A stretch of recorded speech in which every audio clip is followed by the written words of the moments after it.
You've eaten Gotham's wealth, its spirit, but your feast is nearly over. This is not my home. It's an operating table. And I'm the surgeon. Why aren't you laughing? From this moment on, none of you are safe.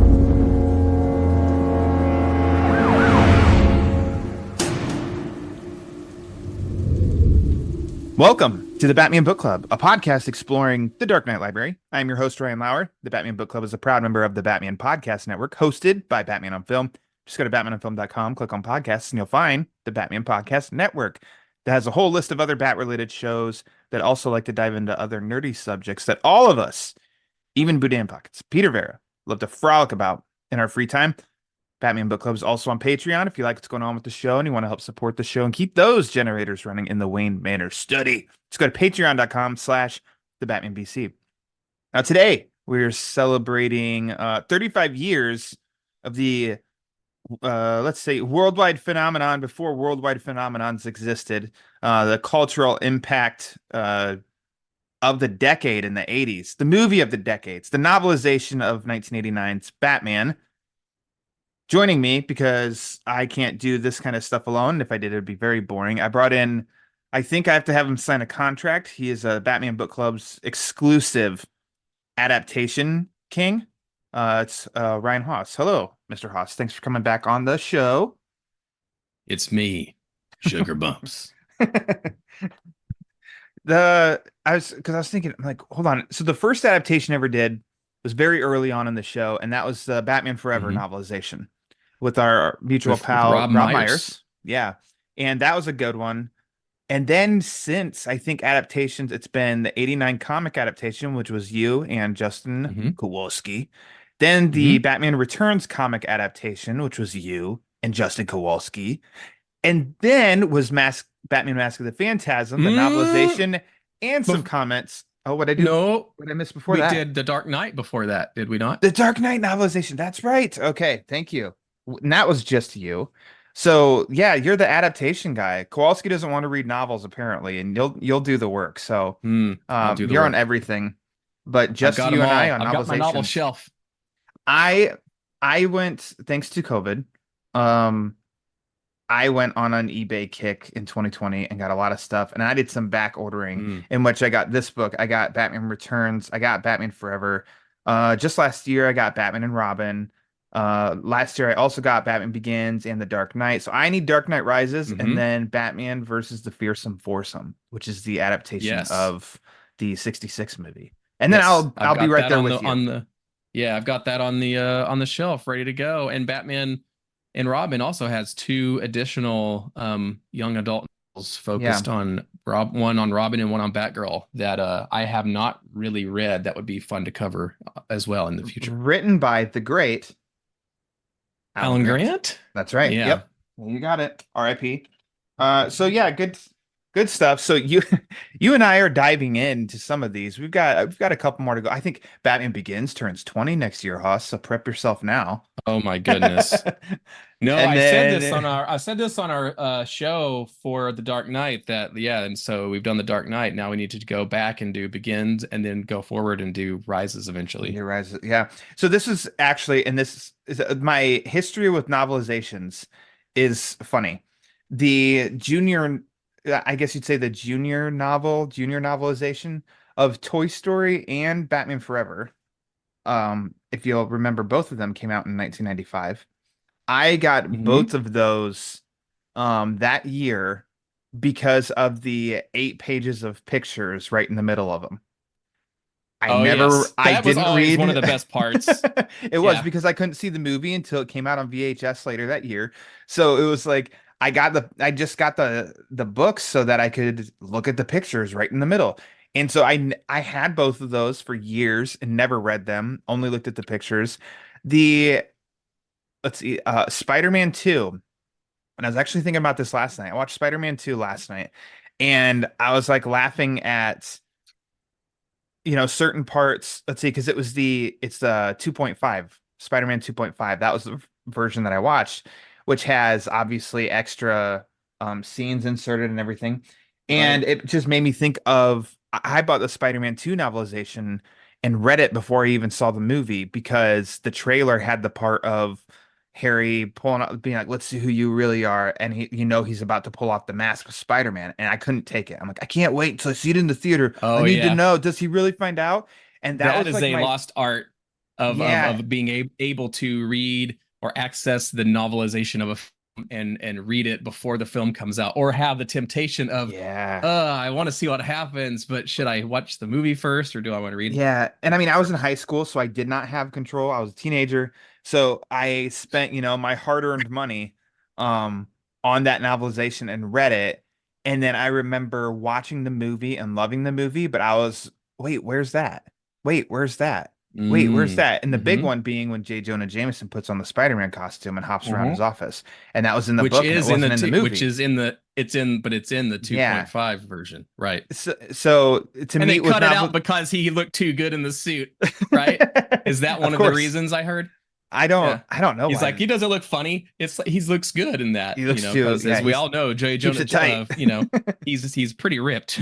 Yeah. Yeah. So like with novelizations, that was just like I think that was the point where I really did like I'm not gonna read novelizations of movies because it's gonna like disrupt my viewing of it. And so yeah, very like long time later and Batman, I was like, let's get into doing this. So Hmm. um before we dive into the book, let's because it's 35 years, like real quick, what's your history with 1989's Batman?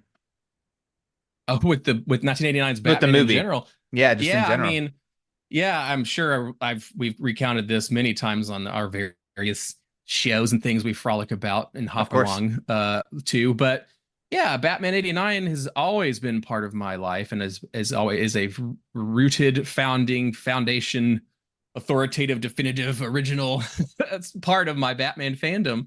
I Yeah. was born in 87 like you, and then right and then 86. 86, but around the same, but in the same I've got a month. So few. Yeah, we'd have been in the same year of school. Like yeah. we were a few months away. Right. But we're both November kids. Oh, wait, no, that's right. So I'm a full on year older. I didn't know that. What the hell am I? Yeah, okay. Anyways, carry on. Yeah. November's legend. Anyway. Regardless. Like yeah, we are of that era where Batman 89 was kind of around and had already permeated the culture to a point where it was a foundational thing of the reintroduction and cementing of the modern iteration of the character by the time we were old enough to start absorbing pop culture.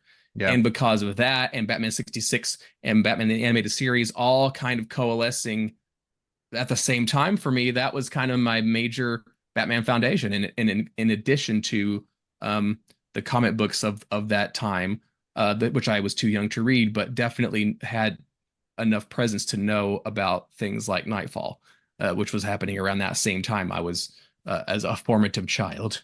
Um, so, which I'm thinking right now, it's like this is my kid is like 6, she's almost 7, so this is around the 6 is same good. age. 6 is good, as we know.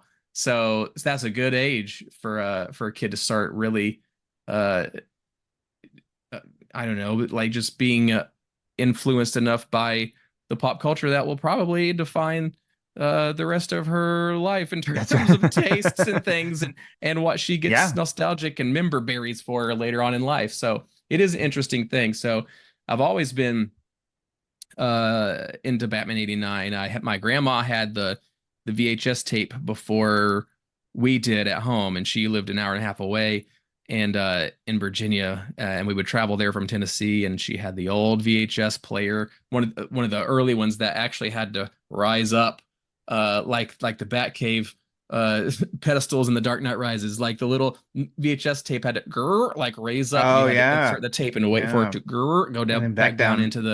into the machine. And the the case was gone, but it still had the original sticker on it that said Batman, and it's like a Nice. first edition VHS tape, and I wore that thing out every time we went there. So, um, and so over the years, whether it was like shopping through eBay or going to flea Yeah. markets with my dad, anytime somebody had some sort of retro Batman 89 merchandise, like the official book of the movie or the souvenir magazine or the novel, uh I would pick it up and I would absorb it as quick as I could, because I got into uh kind of opposed to you. Like I I didn't shun the novels. I really enjoy them, but I would always try to read them after the movie, because I Yeah, would get them from movies I really loved, and then I would read the novels after to just get more of that, sure. or be more immersed in the world, or get some more context on the characters.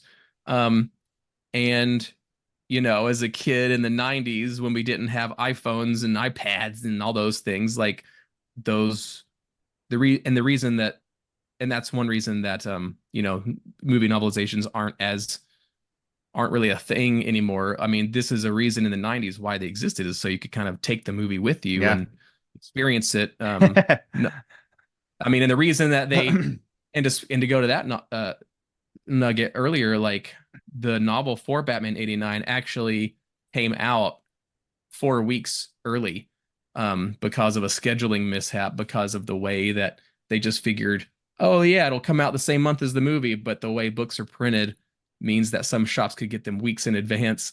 So Nice. I think it came out in the UK first, actually, and so if you were one of those lucky people, it released there early. Oh, they would have And had to made a killing off of that.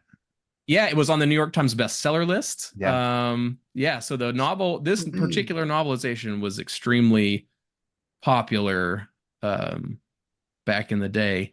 And to even insert another little nugget there, it's kind of widely known that it was rushed. It had to be hastily rewritten at the end to reflect the changes in the third act. And those rewrites were done by Batman legend, veteran Hmm. writer, editor Dennis O'Neil, Oh. because they were not able to contact the Craig Shaw Gardner, the author, fast enough, because those changes needed to happen apparently like as so it's been told, the day before or the day that the book was supposed to go to print. But there's also some things out there that kind of are part of this story, where a lot of the very first print run in hardcover of the book in the UK actually does have the earlier version of the story, Hmm. and all subsequent editions have been corrected. So there's actually there's like kind of like three versions of the book. There's like the original, then Mhm. there's the revised version, which is also in hardcover and paperback. If you've got the main Warner Books paperback, that's probably the most popular version. And then there's the audiobook, which is a very abridged version that's Which read by Roddy McDowell, who is also a Batman alum who played the Bookworm in the Batman book 66 and the Mad Hatter in Batman the Animated Series. is So pure there's all the coincidence. trivia ahead of He time. did the read for the audiobook. Just pure Yes. coincidence that he was the chosen one. There's a couple things that you noted on. So I don't know why I blanked. I knew when your birthday was, and for some reason I thought it was in March, but no, but you and I are of the same ilk for the most part. Of course. That yeah, it was. I've said on here many times before, I don't know. My parents don't know like the moment that I became like I was like I shall become a Batman fan. It to me, I don't remember when I wasn't, but I can remember the pure joy and excitement of seeing this VHS case, of having this in our little, we had one of those that sat on the floor, like little cabinets that you opened up the doors and it had, where you put your VHS tapes on the door on the left and Hmm. the main in the middle on the right. And this one was always there. I always loved it. And you just said take your movie on the go. I would literally take my movie on the go if we'd be going Oh somewhere, and yeah. I'd take it so that I could just like look at it and then look at it on the back and stuff. Yep. And this movie is the movie I've seen the most in my life. It's probably the movie that I know the best of any movie that I've seen. Um, it's not my favorite movie of all time, but it comes in the top five, for sure. And yeah, like I mean, you said member berries and everything. It's like, yeah, I think that it's a bummer a little bit that I wasn't old enough to really get to experience Batmania, but that would mean that I would be older right now. So I guess in a way, I'm glad. Right. Um, so yeah, I mean, it was fun back in episode 69. you, me, and Justin Kowalski did the comic book adaptation, which was fun. And so I'd recommend if anybody wanted to listen to more of that, have at it. Nostalgia things. Maybe I'll tweet this out too. Tomorrow's Publishing, which you and I are a big fan of. Mm-hmm. Michael Cronenberg and Michael Yuri, both of them, I've had them on here to talk about their book that they worked on together called The Batcave The Companion. Batcave Well, Companion. which is an awesome book. Very, whoa, encyclopedia. But great read. They did an issue 5 years ago of back issue for Batman's 30th. And you and I It's both fantastic. got those, which you want nostalgia, you want like quality interviews and write-ups and history and all that of this movie. Right now they're Mm-hmm. actually still doing a 4.99 sale, and that issue is one of them that falls in 4.99. So I'll post that out It's too because way so bang for the buck for that one. yeah, we Yeah. paid regular price, and I think that we got a bargain for what we paid Yeah. then, like it's Yeah. so it's great. And so I highly recommend that. So yeah, there's just always a lot of nostalgic love for this movie. Anything that's about Batman 89, I think people like us flock to it. Yeah. How many times can we like cover Batman 89 on the Batman Book Club? We're trying to break this I know. break I the know. What do we record. got next? I don't want to run out. Yeah. But we got that sequel novel coming in October. I know that, and this So is that's kind of exactly. that's related. I was getting well, it's the prequel. Yeah. Like if you're Well, no, if you're planning on reading Batman Resurrection later this year and you want to get ready for it, this is a pretty good There way you go. to kind of start. Yeah. Amen. So yeah, we'll get. Which we will definitely cover on the Batman Oh yeah, Book Club. that's happening. So yeah, just I don't know, 89. Like, do you feel so Batman the movie, 66 movie, retroactively got the movie attached to it. It was just Batman. You find trailers or not trailers, you find posters for it and everything. It's Batman. It's Batman. And now it's Batman the the movie. movie. Mm-hmm. And this one now we always reference it now. We say 89. We say Batman 89. Right. But there hasn't been a movie that's come out since 89 just simply called Batman. But yet now, like I don't know, it's like we have retroactively labeled this as Batman 89. I think just because like it's you have to say it because you have the 66 show that was called Batman. You have the movie called Batman that's came out in 1989, and you have the character of Batman. So if the movie is just called Batman, that's why it's like in normal conversation, you want to say the character's name, but when you talk about the movie, instead of saying Batman, the movie that came out in 1989, it's just way easier to make that little shortcut. I agree. And you could be like, hey, I was watching Batman the other day. And like, well, which one? Like that's what it was. Right. Like if say Batman 89. It was like, of course, you watch Batman every day. Like it's of course. All right. Well, I think that's a good appetizer. Let's go ahead and now dive into the main course. Batman, the official novelization. Gentlemen, let's broaden our minds. Lawrence.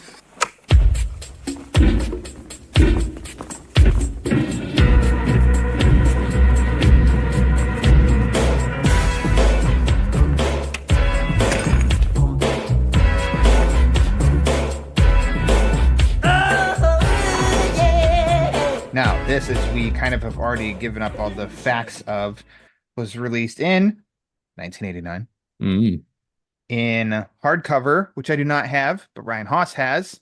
I would love that's a nice looking hardcover. Trade paperback or just paperback. That's it. I don't know as far as like digitally where you can find it to buy. I think it's on Kindle. Amazon. Is it not on the Kindle? I searched in the Kindle app and did not see, but luckily, is it on Hoopla?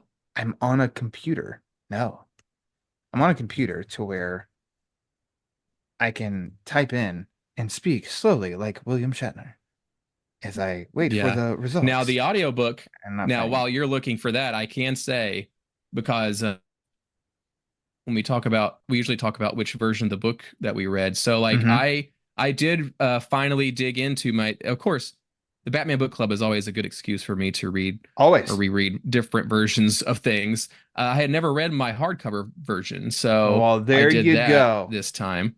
Yeah, where I've normally read the the paperback version. Now, interestingly, the hardcover version I have is Mhm. like a book club second edition kind of thing. So it is in fact the same as the Okay. paperback and not the revised or not the original edition. So I do have one more thing to find. I do know the audiobook is available on uh Audible, which is where I bought it years ago and Mhm. listened to it. But even before then, I also have the cassette version. Roddy McDowell reads Batman, and I think there's a few versions of that too. And my Well, postulation mhm. is that like it is very truncated, it's very abridged. It's only an hour and a half. Yeah. Um, so a lot of things are omitted. I think maybe the main reason why it was an hour and a half is because I only wanted to One spend the cassette money tape. to have one cassette tape, and that's Ah. about the max you can get out of the front and back of one cassette tape. So if they added Okay. two, they could get a little bit longer because Yeah. if you go toward the future, um, uh the Batman Returns uh audio book is around I think 2 hours or 2.5 hours, and then Batman Forever is like 3 hours. So they get a little longer as you go along. So Well, the audiobook read by Roddy McDowell is on YouTube. yes, it's on So, YouTube we can track it unofficially. there. So Also, in 5 years, Haas, if you and I are still around, if we're still podcasting, I think we can totally cover Batman, the official book of the movie. oh yes. In the title Yes. itself, it says book, and it's Batman. Boom, it Yep. counts. I've got all four from the Yeah, Burton Schumacher. Yes. yeah. That was also my 2020 rabbit hole was finding getting, or I had the Batman one.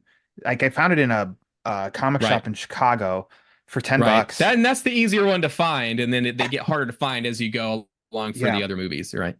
Yeah, they're great. I want to read the whole thing on the front here because it It's makes me laugh. fantastic. I've got I this. love it. So this, yeah. So it's the what do they call it? Mass market paperback, I Yeah, think, the is mass where market paperback. it's this. It's actually yeah, like the size of my hand. But on the front, Mm-hmm. the world's most awesome crime fighter is about to meet his match. Batman. Then Batman's face, Joker's face, and then at the bottom, because I said this was came out in 1989. Novelization Mm-hmm. by Craig Shaw Gardner, based on the story by Sam Hamm and the screenplay by Sam Hamm and Warren Scarron and the character created by Bob Kane.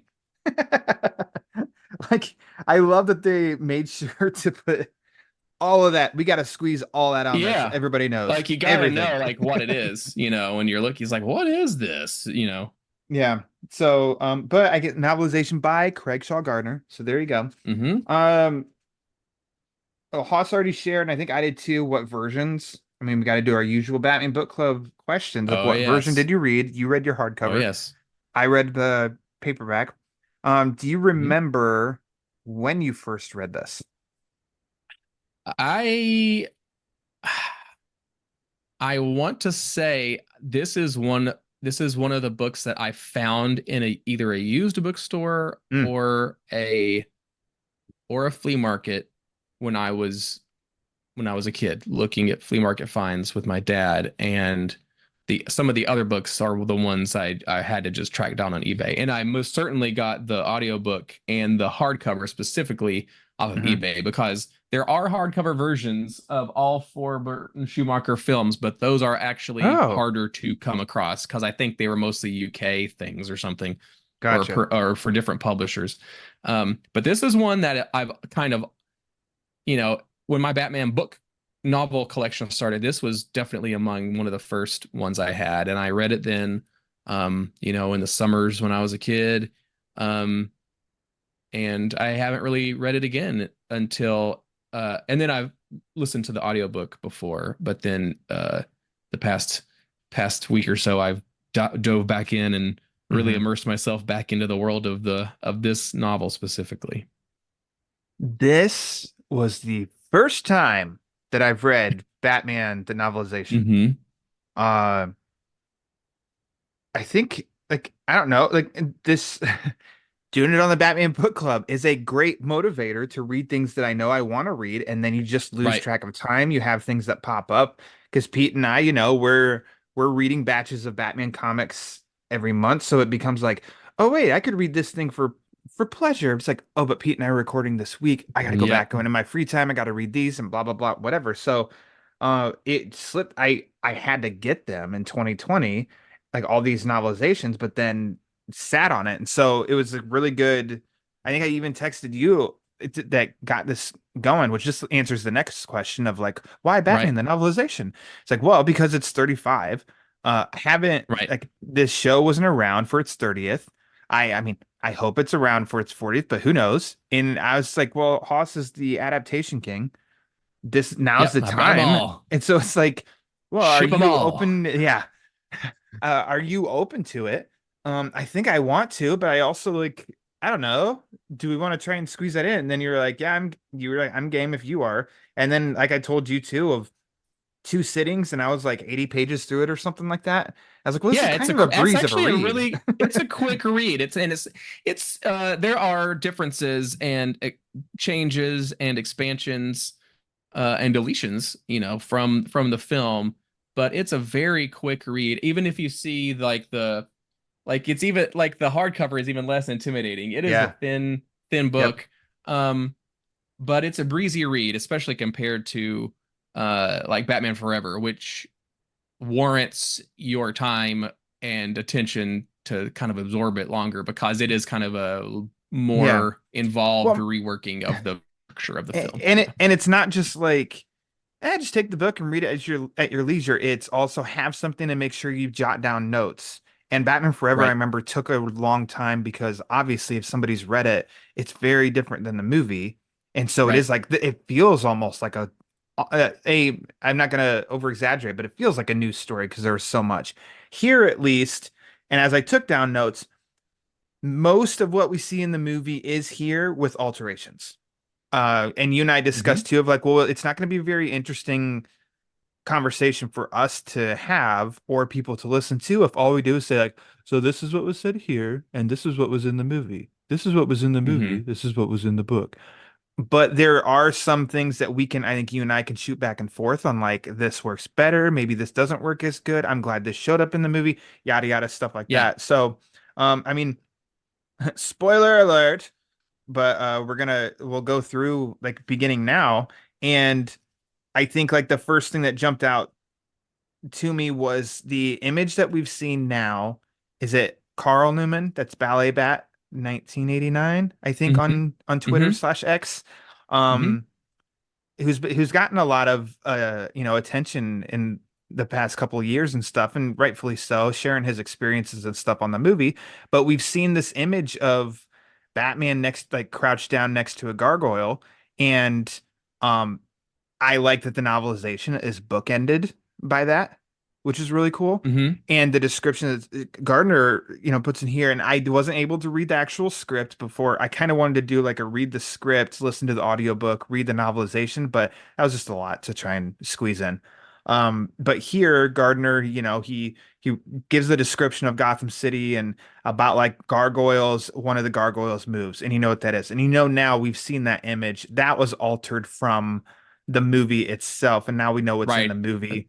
I Yeah, it can't was in the sit there and script and say, all that. "Oh, it should have been this," because there's an easy trend for someone to do of something they don't know that all of a sudden that nugget is better than what we have. We need that nugget. And we have no idea, and we like what's in the movie. So it's just there's Well, something different.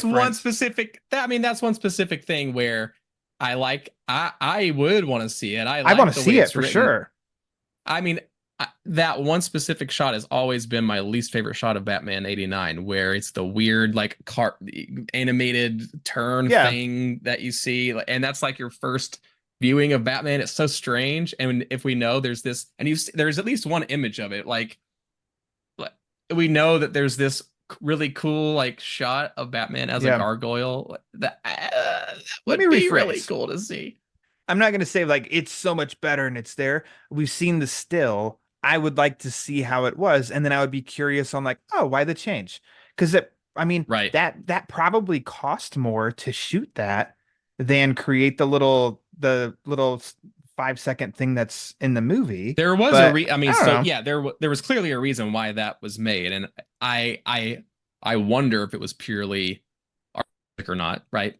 Yeah, I don't know. The description of Gotham City is what we've always heard. Something that episode 166 last year, Michael Uslan, you heard of him? He was on this show, Mm, and we talked about Night of the Stalker. Totally blew my mind. I did not connect the pieces that the beginning of Batman 89 is Night of the Stalker. And that mm, was one of the issues that Uslan said when he met with Burton. That was an issue that he gave, or a story that he gave to Burton to read. And he was like, the beginning of Batman 89, a lot of people, think of it as was just like pulling a fast one on audiences because they didn't know the Wayne murders. And it was Night of the Stalker. I'm like, holy crap, I love Night of the Stalker. A lot of us Batman hmm comic fans love Night of the Stalker, and I never connected the pieces, and I felt like an idiot. Um, the guy that says, give me $1, he's wearing an I Love Gotham t-shirt in the book, which I think is like, I don't, it's just a small thing that I just kind of laugh, and that made me think of, shirts worn in The Dark Knight Returns.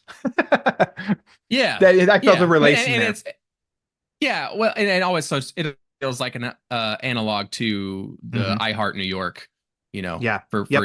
if people even in Exactly. the ironic, it's clearly it's like in here it's the same thing as like the Dark Knight Returns, where it's the Yep. ironic sense of like Gotham City is fallen into despair and corruption, and just the opening prologue of the book does a really great job of like setting up Hmm. uh how much of a pit hole that the city has fallen into. It actually reminds me very much of the feeling that you get watching the beginning of The Batman, where Yeah.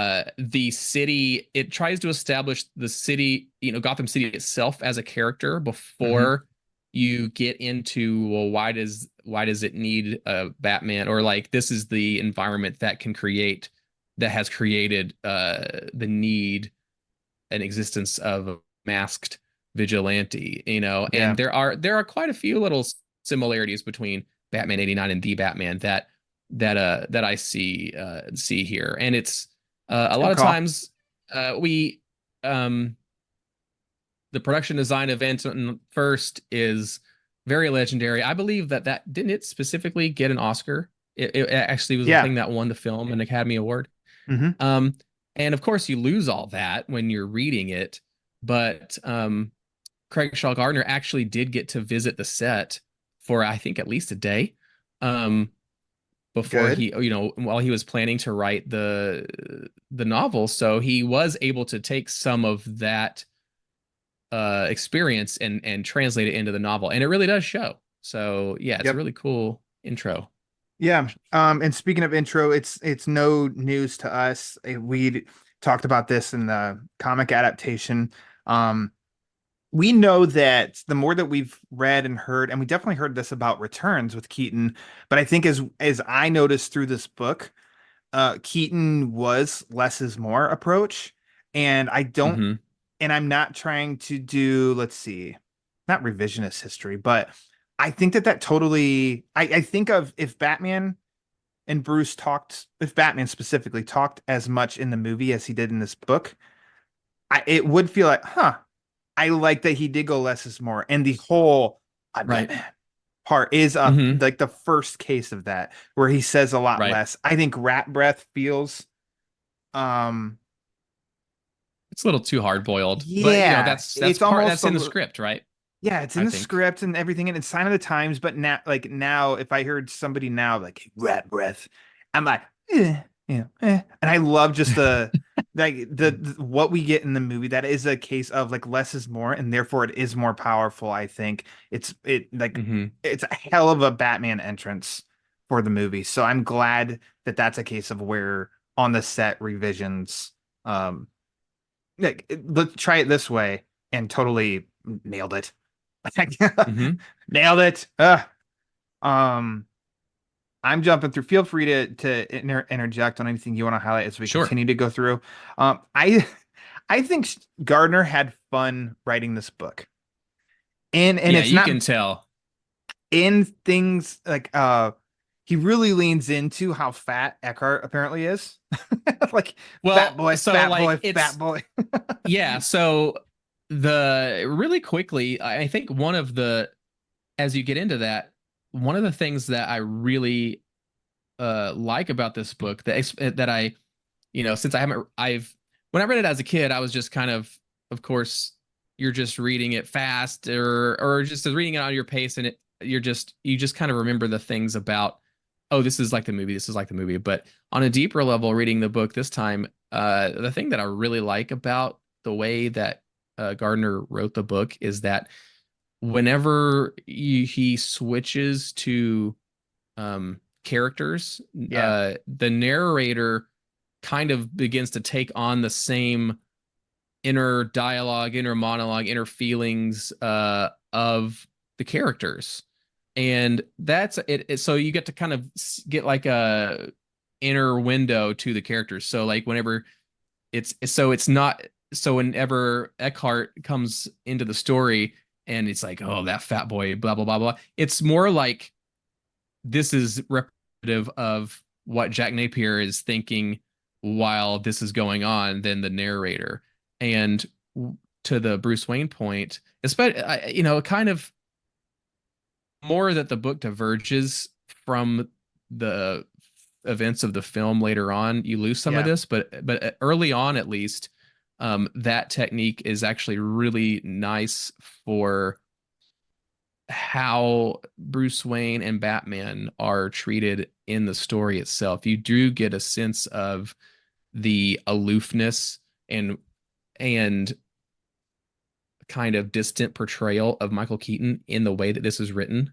And Bruce Wayne and Batman are both kind of a mysterious, who is this guy kind of character.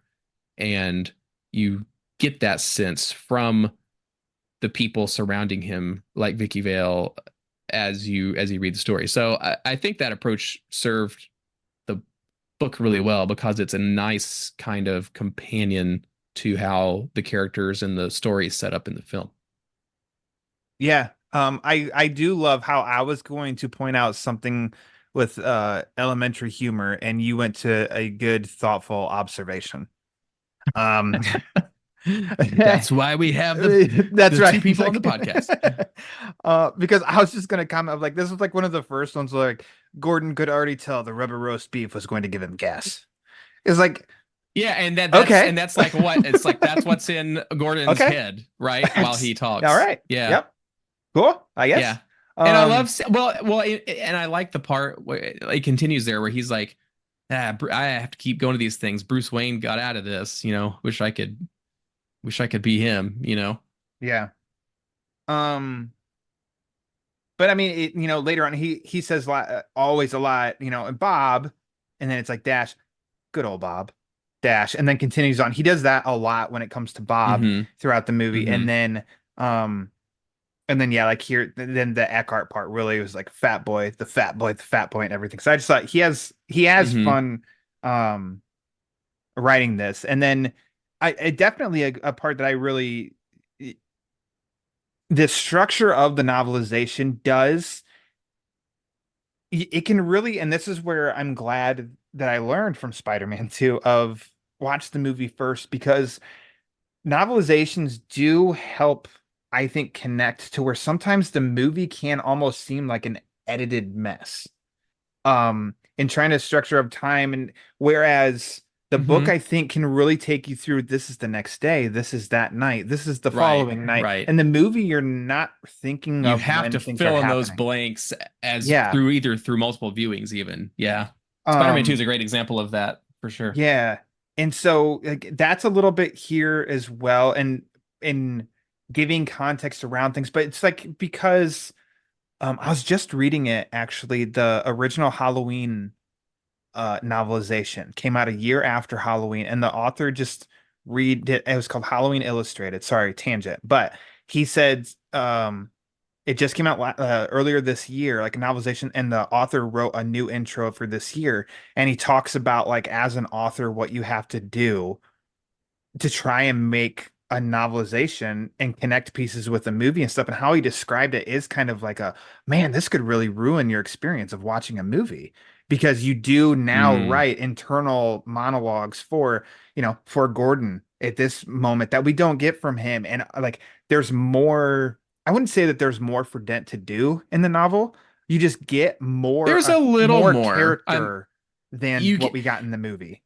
there's a few scenes Yeah. where, like in the movie where like Mayor Borg is talking in front of the camera, where in the book then it'll Yeah. also then after the mayor talks, he'll hand it over to Harvey Dent. And there is some like extra narration in the book where it's like, well, the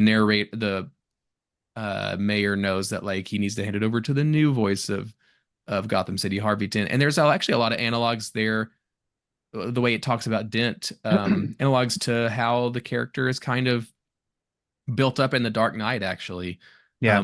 where they, because there's just hints of that. Harvey Dent just got elected. And you get the perspective of that from Jack Napier, even, early Mhm. on. And Yeah. now that we've read and gone through Batman 89 Shadows, which we've also covered on this podcast, yes, Hmm. with Justin Kowalski. Um, Jay Rocca. we got to see an actual continuation of Harvey Dent's story, and I thought that one of the most successful things of that comic series, that comic continuation of Batman '89, it was how it portrayed Harvey Dent, and you actually get some echoes of that in this story, where it talks about, it tries to get some of the Billy D characterization in, where it talks Yeah, about baby. how smooth, like how smooth he's talking. Mhm. So I appreciated the little hints of Dent. Obviously would have been not have more if they Yeah. were truly building it up, but there's a Yeah. little more in the book than in the movie. Like some quick notes on just like dialogue, because it stands up, because you and I Mm. have said, I think we've said in our Bat Boys group texting and everything, that like specifically 89. However, the Burton Schumacher movies have a quote, have a line for every occasion. That like we Oh quote yeah. all the time. So we picked up when Oh in yeah. the book, They're when so quotable. with Grissom and Jack, uh, you know, or no, with sorry, with Jack and Alicia. And Mm. Jack says, if this clown could touch Grissom, I'd have killed him by now, Handed him rather his than I lungs by now. Yeah. exactly, which Nicholson, it just flows really well. That's also what I've Yeah. known for, 30 Right. plus years. The So of movie course is that's so different. ingrained in us versus any Yeah. other film, probably, or for the most part. We've Um, had decades at this point to yep. have that movie in mind. So when you Memorized. read something in the book, it is interesting to say like, oh, does this work better? Or this is different? Or does this come across, anywhere Yeah. here? There's Knox, what a dick, is in the movie, not in the book. That's one I say all the time now too. Like, Right. surprise no one. 6 is good. Um, It's not in 6 is the. good. Yeah, exactly. And I don't know, that's why I wasn't jotting down every single one. It was just like ones that really pop out. And 6 is good is like, that's a very, us in the Batman inner circle. And 6 is good. We know what that is. So that was in the books. Mhm. Like, oh, okay, I wonder who did that. And if it was Robert Wall that then followed it up with the face of whatever that, which I can Yeah, never mock. it's just a good indicator of either it was changed in future drafts of the script, or it's something that that the actors or a decision that was made when it was actually filmed, Mhm. versus more pre-production. Yeah. No, also because we say 6 is good while we're there, there's no King of the Wicker People. Right. Also, Right. like, I don't know who did that, but that's one that stands out to me.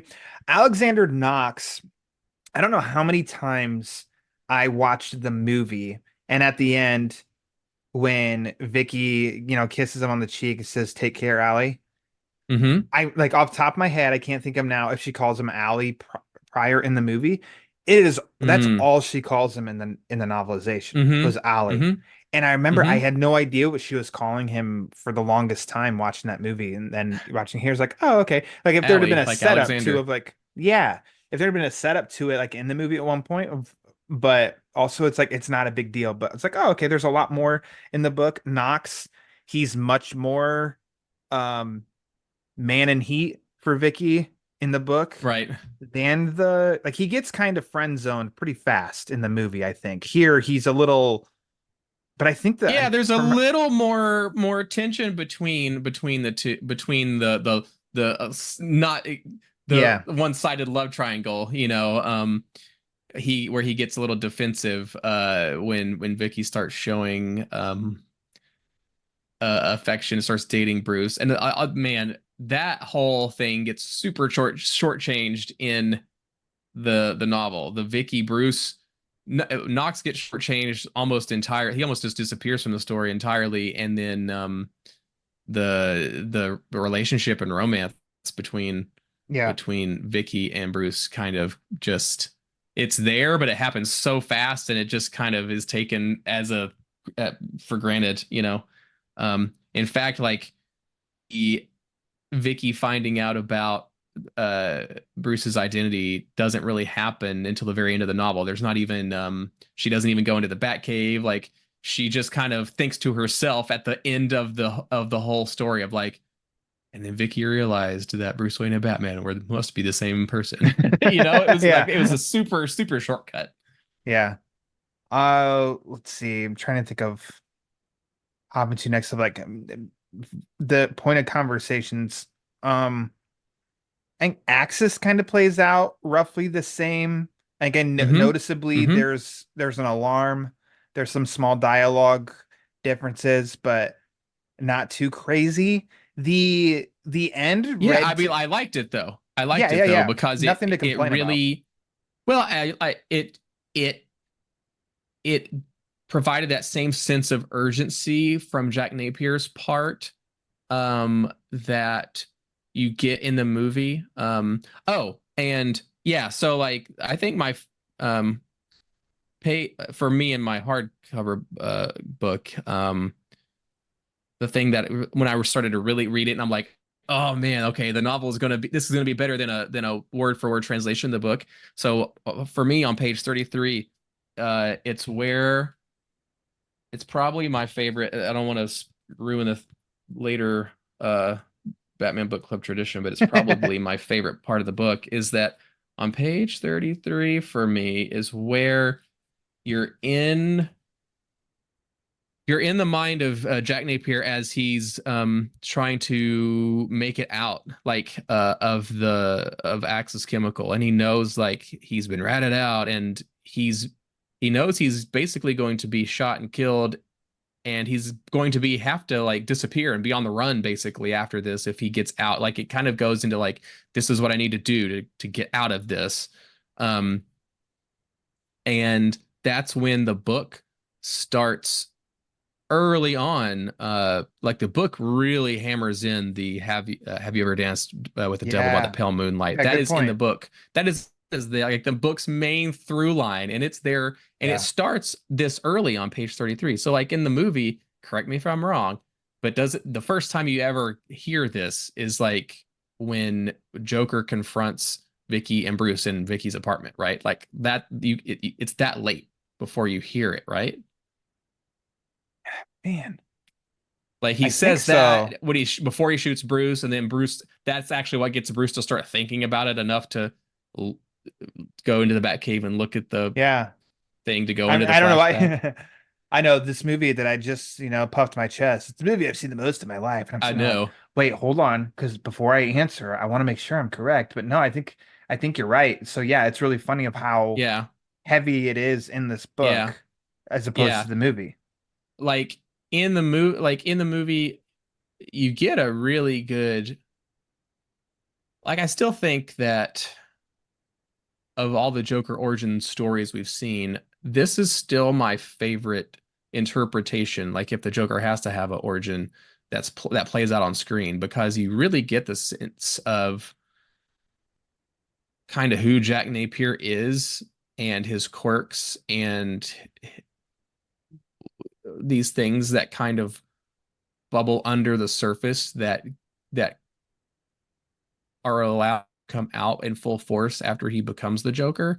Yeah. You know, things like Sure. the lucky deck and the way he's lucky does deck. the mob enforcer type stuff and with that card and all this kind of thing. And even, you know, like one thing I was thinking, like the book actually made me think about more things in the movie about one great thing is like later on in the movie when Bruce is investigating like who Jack Napier is. Oh, Jack Napier, he's this gangster or whatever, but he's got I like him competencies in already. well, he's got competencies in chemistry and art and Yeah. all this. That actually is in the book early on. He's in the I think is it in the book? It's either in the book or it's in the audiobook, one or the other, where it's said that Jack he's always had a proficiency or he's always had a skills in chemistry, but he hates it's the in the fumes. book somewhere. Yeah. Yeah, like there's a but comment on I that. thought that was a really interesting thing to like mention that early on.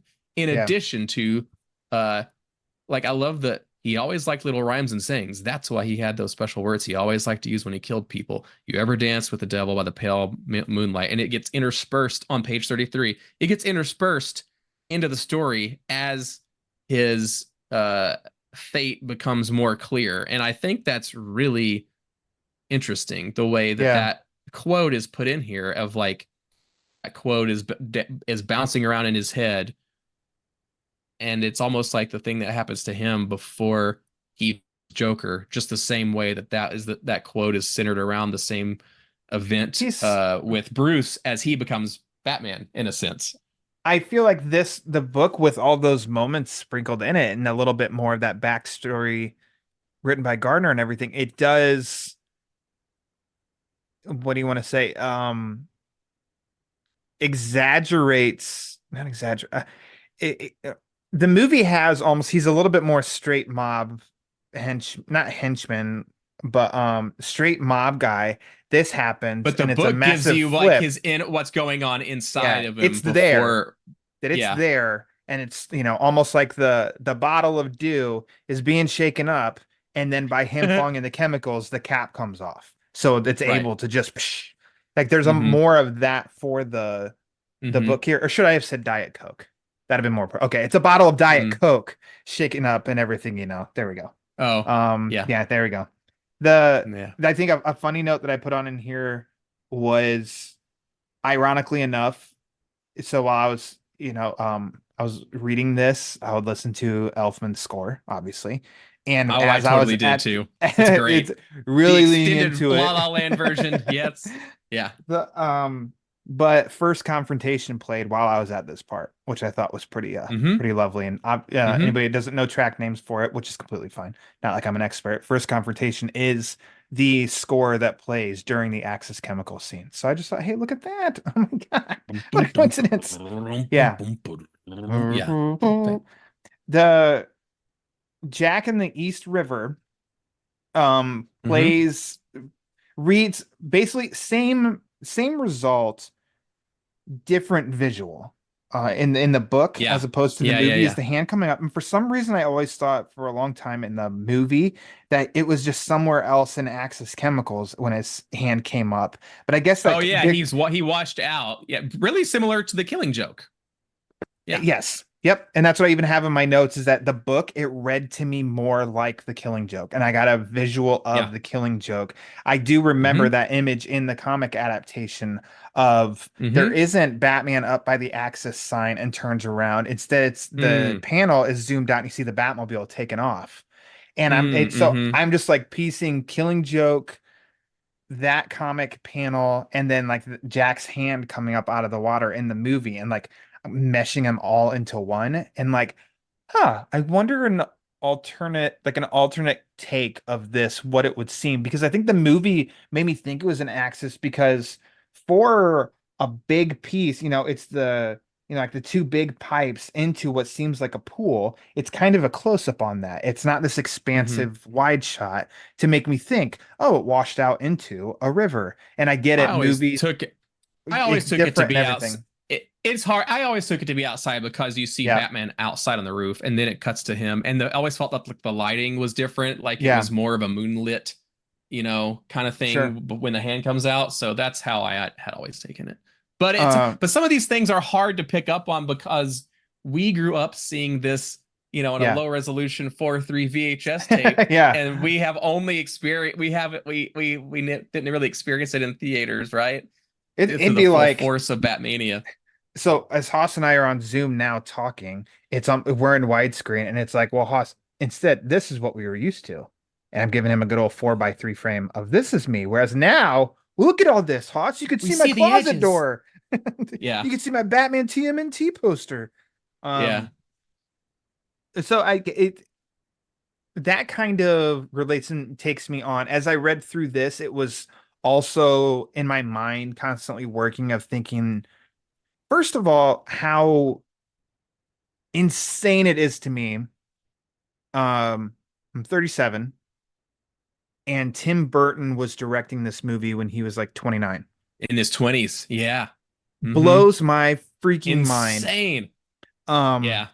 And then it's like, while reading this and playing out the Axis scene, and then Joker out in the East River, and then what we saw in the movie, and to think of like how great Burton did, even in some of these cuts from, you can say the book was taken from the script. So you can kind of say by extension, cuts from the book to the movie, and how well he did in making it work and making like that description at the beginning of the book. Like, I can visualize the Gotham City we got, and like Burton's tools, that he has in his utility belt to make things work and look. And it's just even more like, this was why, and I wasn't alone, but when I was, really, really young, it's like Tim Burton was like perhaps the first director name that I actually knew. And like totally. What a director yeah. was, Mm-hmm. And it's just because of like I'm not saying anything that nobody's thought for 30 freaking years, 40 years or whatever, of like just kind of how like an awe it is if you stop and think about it. And then reading this and how we saw this words in this book represented on screen, and how he created that mood, and how shooting Keaton and making him look like, we'll get there when he takes Vicky to the Batcave. Comment of the emphasis on the shadow and how Batman's moving in that. And it's like, yeah, Burton did that really freaking good. Like really well. So like that's a fun part of the novelization process, of not to compare and contrast to diminish one over the other, but it's kind of like boost up both, of like, oh, this description in the book's really well, and what we saw in the movie here was really well. And so though I thought Killing Joke, to bring it back around, to think the Killing Joke, it's like, but Burton didn't abandon that. Like, by what we saw in the movie of just the hand coming up, like that's one of Burton's great image. Yeah, and as we know, like it's that quote on the Killing Joke. It's like it's one of my favorite comics I've ever loved or whatever from and a great like, so he liked the Killing Joke. Influenced by, not an adaptation of, the Killing Joke. We didn't need Jack Nicholson to come walking out of the water and going ha ha ha ha ha or anything like that. Instead, we wait, we get a little tease. It's a tease. It's cool because it's all. It's a pre-reveal because you see the hand, he's changed, but then you get to see like, exactly, you can call me Joker moment, later on. So, let's see. We're moving on to, Gotham Gazette really quick. I found it fun because I pictured it immediately in my head. Bob the cartoonist. Gotham Globe. Yep, I wrote Gotham Gazette for some reason. Bob the cartoonist, and of course we see somebody hands Allie at some point when in the he gets at least 2 scenes. He gets like 2 different scenes. You get more Bob the cartoon. As his name, I don't even think his name is Bob in this. It's something else. In the novel, it is. It says Bob. Is it? Yeah, like Bob the cartoonist. I think he specifically says, and obviously in the movie, and those are little fun nods, because in the movie there is no, hey, thanks for this, Bob. Like it doesn't necessarily. Not everybody needs to be name checked in the movie, but it's just for us. We're like, oh, Bob, because this is Bob the cartoonist. In the movie, we see the Batman drawing, and it's signed by Bob Kane. So that part's cool. Let's see, what do we got? All right, here we go. The horseback riding, the history of horseback riding, the infamous horseback riding scene. I I'll let you go first because I know I'm just kind of going boop, boop, boop, boop, boop. So I'll let you Mhm. like start how you want to approach this part. Yeah, so this is kind of where the novel begins to diverge a little bit in Yep. terms of how the narrative is structured. Would you say We had a lot. the biggest, like, or what do you want to say? The most known absence or thing that Batman fans know about that wasn't in the movie is probably horseback riding. That's probably number one. Yeah. Number Okay. two would be the parade chase Yep. sequence later on. Okay. Which are Yeah. connected. So carry on. Which, yeah, exactly. So, yeah, because they're horses. So this is like the horse riding scene. It's like the beginning of Bruce Wayne's date with Vicky Vale, where they have gone horseback riding, and the horseback riding leads into dinner Hmm. at Wayne Manor. And this kind of it replaces like the big table, can you pass the salt Yeah. scene, that it is omitted here, right? Like Yep. that doesn't happen in the novel, and you Correct. get this complete alternate thing instead, where you get some more uh so on the Vicky Vale side, you get more insight into her character and what she's done and why she wants to go to Gotham City, and more about her like as a photojournalist, Hmm. which I thought was very compelling and have been really interesting to see play out on screen.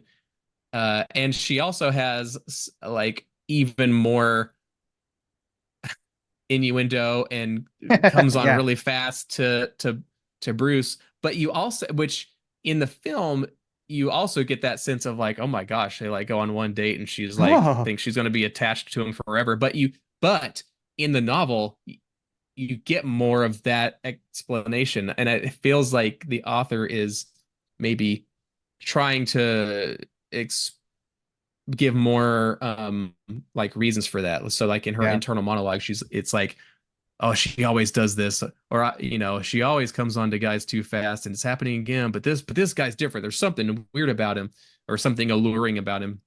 It gives more context to the believability of their relationship. And on the Yeah. Bruce side, it's a little in this scene. It's a little hard for me to see Michael Keaton's Bruce Wayne doing and saying some of Mm. these things, but it's a cool way to like the way the novel lays it out is that he's like they go horseback riding, and then it just naturally comes up to be like, oh, I fall off horses a lot, but I get bruises all over me, you should see the bruises. So that's kind of like built in Wink, wink, explanation. wink. It's his Bruce Wayne, but it's his he's already got he's already in his head like, Yeah. oh man, I hope I get to third base with her, but like he's already got this horse. He's I planting fall off the seeds. horses, and I have a lot of bruises to kind Yeah. of explain his bruised body, that Yep. is because he's Batman, so that's an Yeah. interesting thing too. Uh, so as we know, Sean Young was cast as Vicky Vale, and everybody knows this, especially because we just saw the Icons on Earth.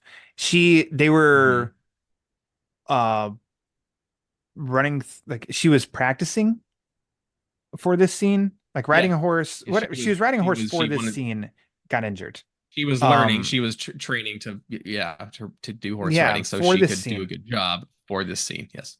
injured, couldn't continue on filming. They recast her, cut this scene. Right. I'm not gonna say that I prefer one over the other. I really like this scene, and it's in a sense, it's a small scene. With the fun, not over the head humor of the long table and could you pass the salt? And Bruce and I've never eaten in here before, and then they end up in a small, nice little Alfred moment with Mm-hmm. Bruce and Vicky, and all that works in Mm-hmm. both versions. Right. Alfred's great. Couldn't find my socks without him. Right. But the book does give more between Vicky and Bruce to build upon. I think to Right. sell Vicky's like she's and I think like you just said too, of like she's not coming on strong, but Bruce has kind of hooked her.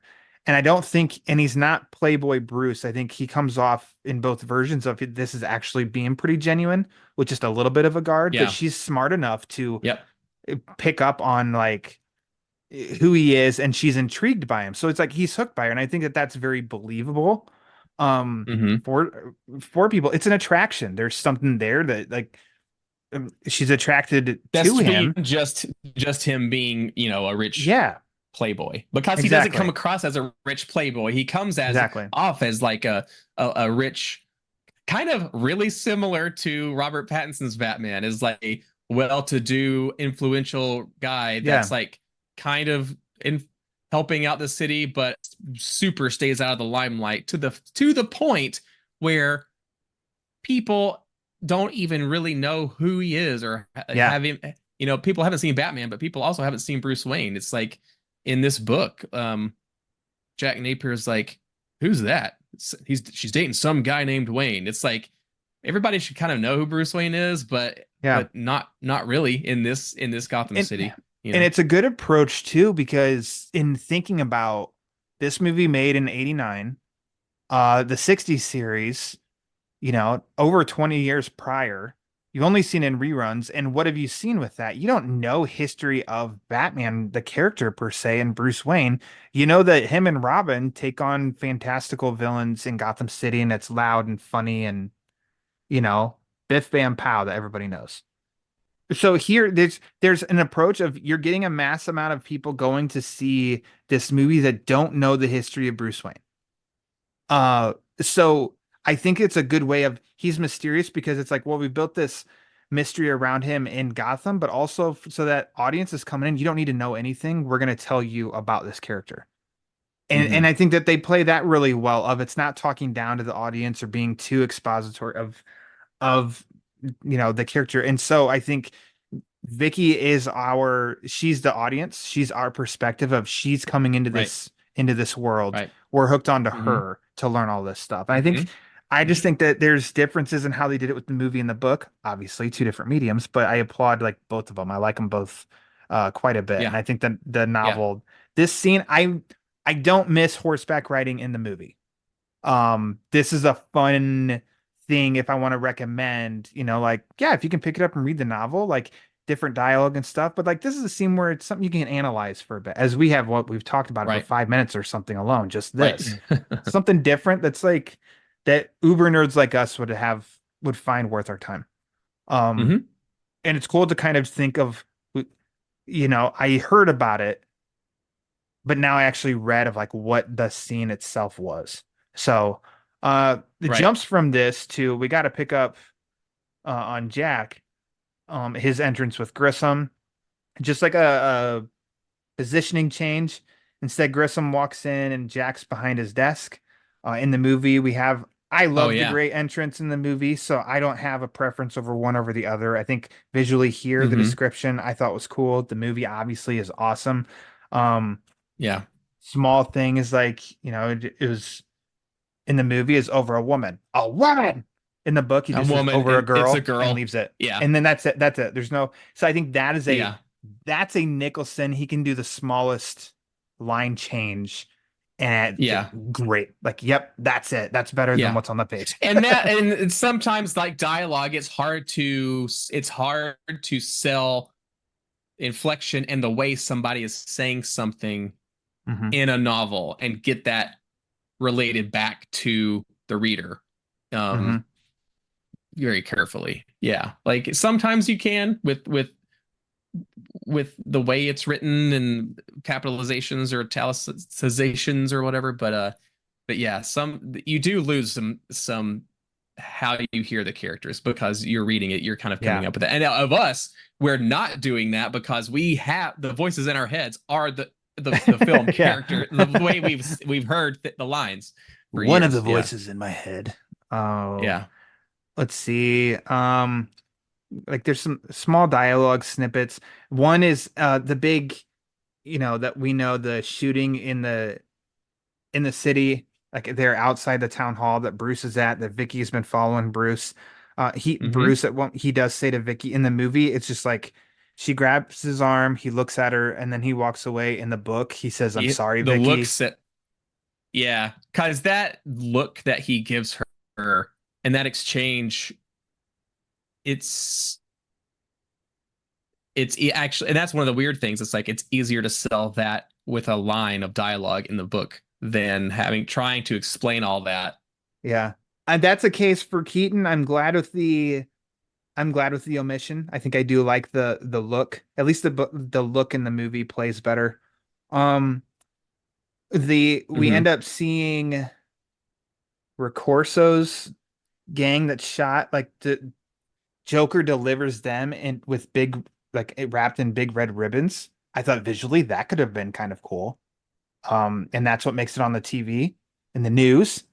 Hmm. Um Hmm.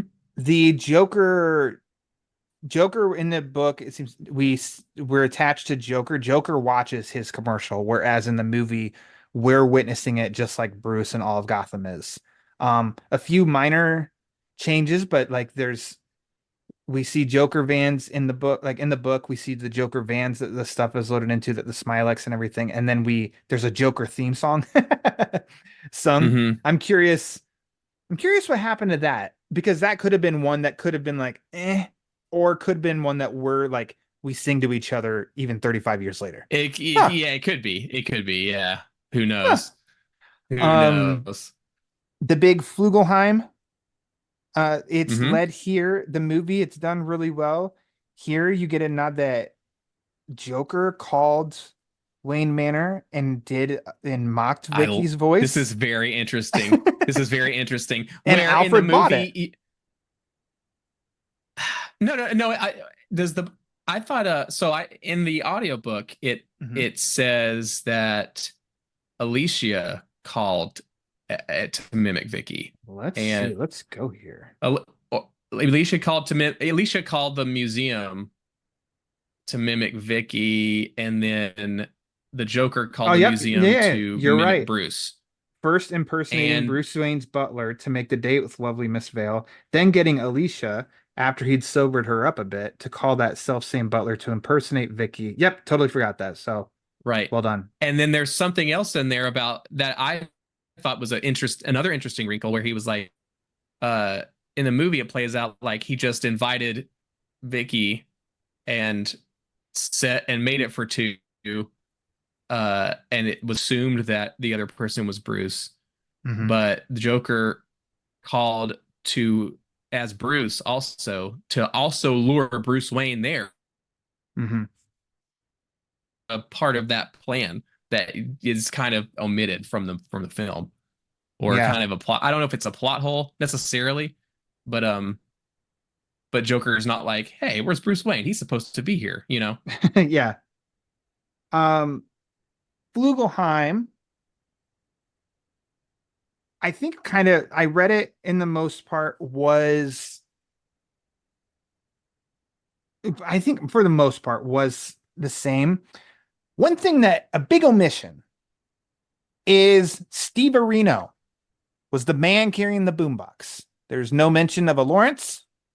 Gotta say that they did a Mm, really good job naming him Lawrence and not, gentlemen, let's broaden our minds. Steve Areno? Nah, I can't wrap my head around that. It's gotta be Lawrence. right, But then the right. boom Yeah, it would have been shakalaka nice if boom. the book was like, oh my gosh, yeah, take a drink every time you hear boom shakalaka laka, boom Yeah, shakalaka boom shaka. laka. It would have been, I mean, I'm sure the book wasn't produced fast enough to be like, and then Prince's, you Yeah, know, party man started playing exactly. off of the boombox. But it would have been cool because you could have had the lyrics, if there's ever a rewrite, you could be Yeah. like, party man, and then have it interspersed Hmm. while makes a party like, and then Joker's painting painting the statue. Nobody can, and it's just Yeah. interspersed. Would have been Feel neat. free to keep singing if you want with that. um, It don't matter, man. The nation, party man, the party two people quick saying. you let's see. Good goal. I take it you're joking. Do I look like I'm joking? Slight variation on Vicky's part for the movie, but those are one of those things that I know, oh my gosh, that it was just like, uh, like in reading it here, like that's how it said in the movie. And then Yeah, my face on the $1 bill, I do believe that comes back at the end and that Joker's it there's like does in the rubbing parade. green whatever off of the bills to see that they are fake and that they are Joker bills. That is one thing that I'm like, all it took was like a close up and you could have like linked that gag. And I know in the comic they did a panel of it. In the book they mentioned it and they never did it in the movie. And something that I looked up, I swear, had said that there was like, no, that it's not like it's a deleted scene. They never did that for the movie. And I'm like, oh, like that'd have been a fun little, Yeah, callback to this one little yeah, line, but like whatever. well, yeah, like later on, like even in the parade at the end, you Yeah. even have people notice the money that is fake, and they start getting pissed, Hmm. before, and then and that's what kind of causes the Joker to continue his plan to be like, oh well, I'll just kill him now. Yeah. uh, the Batman crashes through, as we know. He takes Vicky in the movie. He always turned around and threw something back in. I thought it was part of his toy, always. And the Mm-hmm. movie cuts to, where does he get those wonderful toys? In the book, it gives some context to this, and now, like, honestly, I don't know that I flat out knew, and everything was laid there for me to know. He throws a smoke pellet back in. And when we see in the movie Mm. the goons running out of the door, it's through smoke, and the guy in the front seems very staggery, waving his arm. It makes so much sense. I'm like, oh, okay, I guess it was a smoke pellet. Like it's there, it's just not beating you over the head with it. And Mm-hmm. then let's see, Joker says movie I think does work better. Where does he get those wonderful toys? He looked around at his boys. They seemed every bit as flabbergasted as he was. Well, don't just stand there, he yelled. Go and ask him. I don't need that in the movie, so that's an omission. If it was filmed, of like, it just works better. Where does he get those wonderful toys? And then Oh, I get in know. the car. Which one? And just we're taking off. We're in the Batmobile scene. Yeah, that it's hard for that not to play out better in the movie. Yep. So, Yeah. Um, the Batmobile itself, there is a voice in the Batmobile. The Batmobile has a voice, has a I Siri. know it's a computer and the Batwing also, Yeah. where It, huh. I it should have just been Alfred. It should have just been Yeah. Alfred. Ignition, Maybe it sir. is. Maybe we can think Damn, it is, sir. but yeah, though it's not. It's not defined that way in the book or the So movie. I think Batman says ignition and the Batmobile says ignition. Um, he does it throughout, and I don't know, like Shields, I think maybe even says Shields. So there's just a voice inside the car that it's just, I have no feeling either way on it. It's just Mm-hmm. I'm curious what would that have been like? An Mm-hmm. element to where maybe we don't need it, let's just scrap it. And it obviously didn't affect the film in my head. Um, Batman does more talking in the Batmobile than what we see in the movie, which is, He like does a none. lot more talking than general, but that scene is interesting. So we're talking about the scene where he's got Vicky Vale in the Batmobile. Yes, before they get out and he fights the goons. Okay. So I Okay. guess Okay. Yeah. Descent into Let's keep going Mystery, then. we'll come back to what you want to comment on. Um, We'll get back to that. Yeah. Kind of seems I Yeah. can picture the movie as I was reading this, so filmed it pretty well. Um, we have seen Batman saving the little girl, and she says, "Is it Halloween?" And Batman smiles. We've seen that. That was actually filmed. That's in the book. Mm. The Hmm. something, and I sent this, and you knew this. This was a total new discovery, thanks to high definition. Um, in the book, the goons, Oh. Batman basically gets knocked out, and the goons take off his mask. His mask is off. They can't see him because it's too dark. And Vicky takes the picture. They turn around and with the flash on, they turn around and shoot at her, and they make a comment like, "Yeah, I think I got her." That was enough time for Batman to mask back up, stand up, and then fight ensues. In the movie, we all know how it plays out in the movie, but I paused it enough and sent you the screenshot even of, you can see they filmed it. Batman gets unmasked, and you can see Vicky, the shot of, you're over Vicky's shoulder looking down. you can see the mask is off of Bruce. And this was like a mind-blown thing for me. I'm like, I don't like, at least Keaton, no cowl. Mm-hmm. And he's got the like everything, he's all suited up but no cowl. I don't know. I guess that's a Right. little like I I always kind of knew that she had the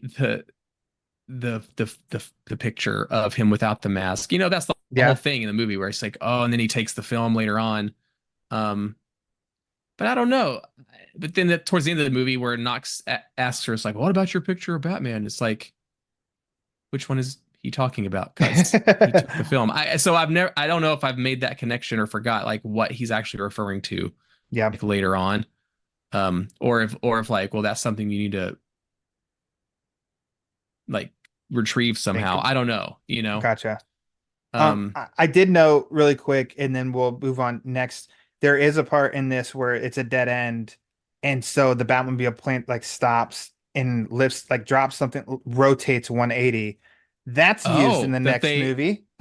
which is in Batman Returns, like they That's always right. wanted to do that. Yeah, When he that's blasts that's the yeah. devil. So yeah, that was pretty cool. And I was like, oh, that was the Leo DiCaprio gif of like as I I was know reading that. it. I know what that's from. I Yeah. know that. So that's a cool thing that they recycle in the next movie. So the next part is also I think you weigh a little more than 108 is in the book, which just makes me freaking Hmm. laugh. There's an exchange that Batman says to her, Vicky, of like not even a thank you, and she says, you should thank me. Glad meh. Next Yeah. is, as we all know, Descent into Mystery. Batman, Vicky, and the Batmobile on the way to the Batcave. So you wanted to make a comment about this. Yeah. So in the movie, it's Vicky Vale is just basically in shell shock, like she's just, which is interesting because she is. Oh, I can't believe I've gone through this. I'm so like, holy crap, like almost died and all this stuff. It's interesting that this is the first time I've ever really realized that. It's interesting that she reacts that way in the film because she is set up to be this like very strong-willed photojournalist, reporter. You were in the Cordo Maltese, you've seen things like you're Yeah. not afraid to jump into war zones and stuff. And now she's kind of like cowering, like, oh my God. Hmm. But like in the book, there's a little bit more spunk and sass from her. She's not sold on Batman as this hero yet, really. Yeah. She has like conversations in the with him in the Batmobile, and she's like, hey, I think this is kidnapping. Like Hmm. she actually confronts him on this, and then Batman responds like, I remember exactly what he says, but it's something along the lines of like, yeah, looks that way, and then he shines the light on her face or something to where it Yeah. like prevents her from looking at him. Um, this I'm pretty sure while reading, I don't think that it was the universe selecting Descent into Mystery, but you're damn sure I went to Descent into Mystery while reading Oh this. yeah, My yeah. favorite track on the album. In the Batcave, there's gymnast rings, which I think are interesting.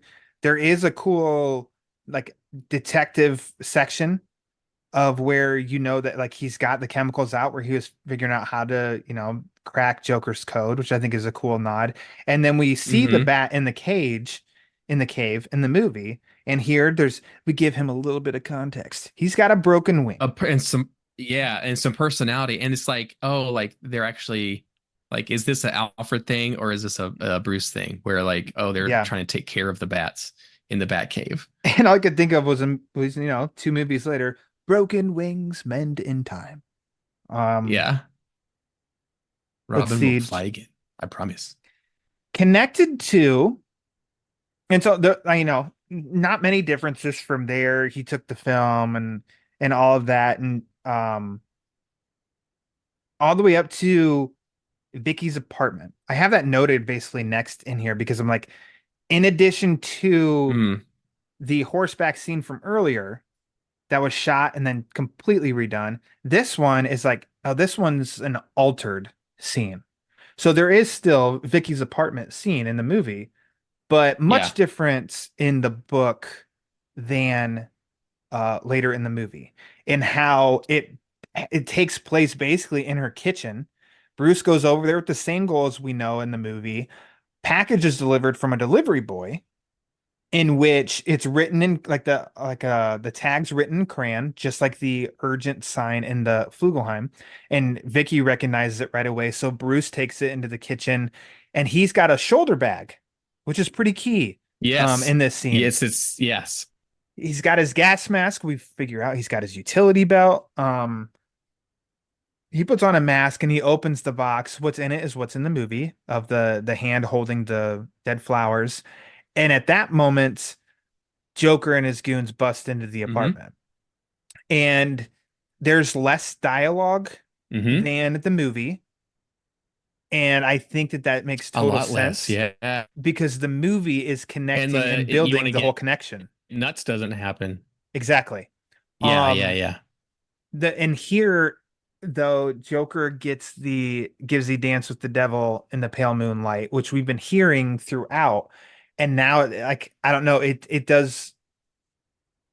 I think they do a good job with that in the movie. It's just longer, and I think it's thicker in the novel because it keeps getting referenced. It's got a bigger Right. history in the novel than it does. It's got more, even more weight. Yeah. In the Yeah. novel. So it's a cool kind of reveal when we find out the connection Bruce has with that saying, um, in the novel. So here though, like same kind of end result. Well, there's a gag at first that Joker goes to shoot Bruce, and it's just a typical Joker gag of it just says bang. But then Joker goes back in and actually shoots him. As Bruce is Mm-hmm. kind of cowered into a corner. And then instead of Joker just like leaving and making a fart sound, he actually like him and the goons take Vicky. And as we follow them Right. out It to the leads Joker, into a completely deleted sequence. Yeah. yeah. Mm-hmm. And as we go along with them, we're discovering now, which I think could have been like a cool kind of, yeah, what do you want to say? PG-13 horror of figuring out the police are starting to get poisoned because we see officers outside Yes. as they start falling of like gasping for air and stuff. And Yes. all that's like, man, I wonder, like, this to me feels like, ooh, we have budget restrictions on this because this is a And I think big that's exactly what scene. I think that's exactly what it was. It was because it's Batman on a horse. It's in the daylight. It's during a parade. It's kind of a little too similar Yeah. in a lot of ways than action sequence wise to the parade festival at the end of the movie. And I'm pretty sure that like maybe they figured they couldn't get all that and make it look good and make it make sense Yeah. with the how big that their sets were, Yeah. knowing that they had to do all this Batwing stuff for the end of the film. So it makes a lot of sense that it was cut. As we Yeah. know historically, this is also where Robin was going to be produced Yep. into the film too. Which, as soon as this scene happens in the book, I'm like, oh my god, is Dick Grayson going to be in here too? That's what I thought too. Yeah, I was really wondering, like, wow, this is really going off the rails. But it's really hard to like reading this. It's again like the horse riding scene earlier. It's really interesting to read it, but Yeah. I don't know how this could have worked in the film. I don't know if it would have added much in the film. I'm with you. But it's got cool concepts in it though. Batman's on a horse. Yeah. But like the way that Joker talks and acts in this scene feels very different than Yes. his actions, the way he does things and plans things for the entire rest of the movie. It just doesn't really fit, other than the reveal of the like you get more dent in the mayor in here. Like the Joker captures the mayor, and this is so Yeah. weird. And they're unveiling the statue of Gotham's founder, Yep. which is in the film, but very like it's in the main town square. It's the guy with the beard statue. It's never really focused on much. But they are unveiling that statue as part of the 200th anniversary celebration. And when they unmask the statue, it's been Jokerized. Yeah. He, Yep. he beat McFarlane to the punch. He already Jokerized it. And I like And I do like the extra context it gives though, where you do start to see the cops getting knocked down. Yeah. Like, and later on, you notice that like the Joker has like, even after Batman cracks the code on Joker's Smilex infestation, or he's also like poisoned all the coffee supply of the cops, and so the cops are all getting poisoned, Yeah. and that's another reason why they end up wanting to cancel the festival at the end, is because the police force has been reduced to like a third of its members, and so Batman is kind of Gotham's only hope. It's like, man, look out, Dark Knight Rises. Batman 89 did it first, or tried to do it first, but that context is just, it's missing. It's not really missed from the movie, Yeah. but it is a cool extra bit of context. It's like the cops were corrupt, you had corrupt cops to start with, and then their numbers are dwindling and they can't handle the Joker's reign of terror because they're also being, picked off slowly. So with this, like as Joker, good old Bob is losing it behind the wheel, and Joker has to yell at him, "Slow down, you maniac." And then Joker jumps into a little bit like apologizing to Vicky, and then he says about the line that we know about Alicia. He says it in the van. Meanwhile, Bruce Mm-hmm. ends up getting a utility belt on, and then goes to, I think, Vicky's closet and gets a ski mask. Gee, where have we seen Bruce Wayne in a suit put on a Mm-hmm. black ski mask? Huh. Rises. Anyways, Mm-hmm. Batman 89 did it first. yes, Right. the visual of that, and him, as it even says, Joker kind of sees him, swinging from a rope and stuff. I don't need that visual, I'm like, and I think it's daytime, as well.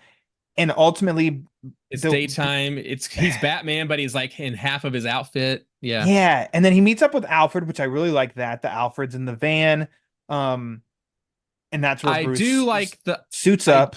I mean, yeah. It's like costume transition and everything. I mean, the one thing that I do like about this scene is that he is prepared. He's got some of his Batman stuff on him Yeah.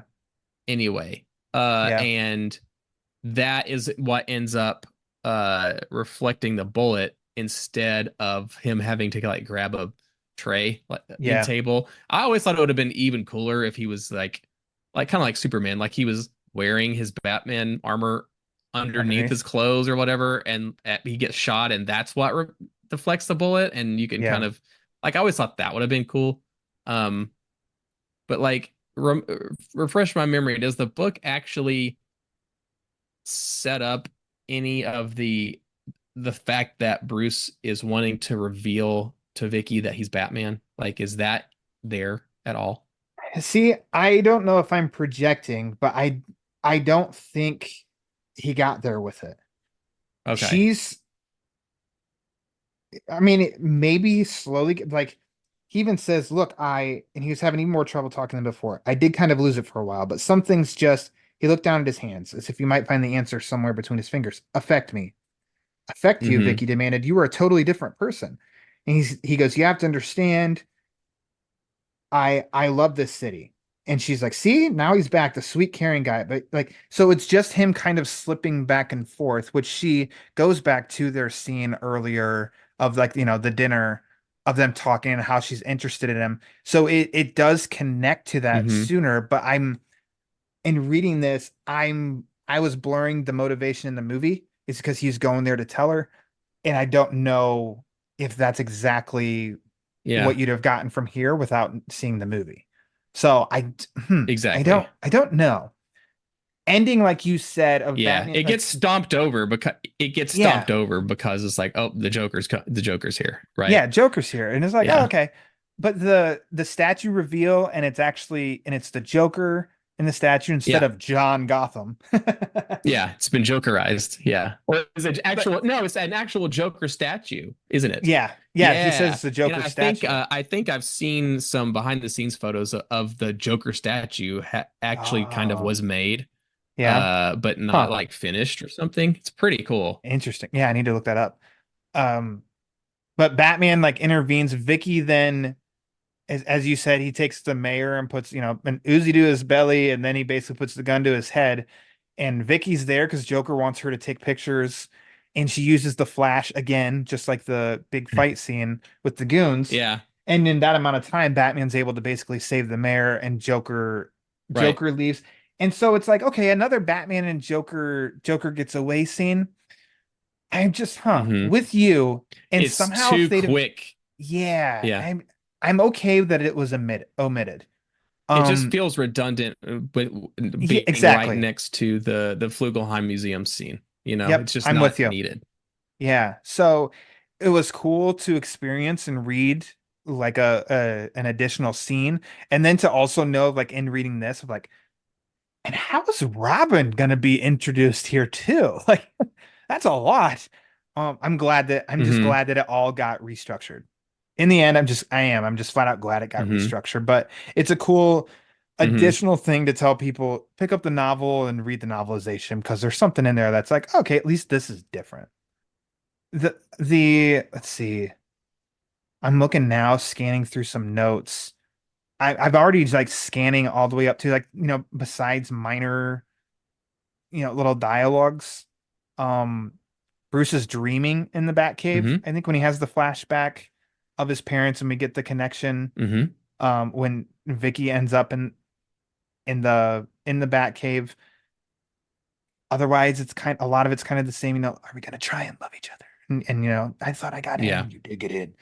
Um, Fast forward to the parade scene of Joker. It's still, I mean, it's kind of plays out just like with the movie.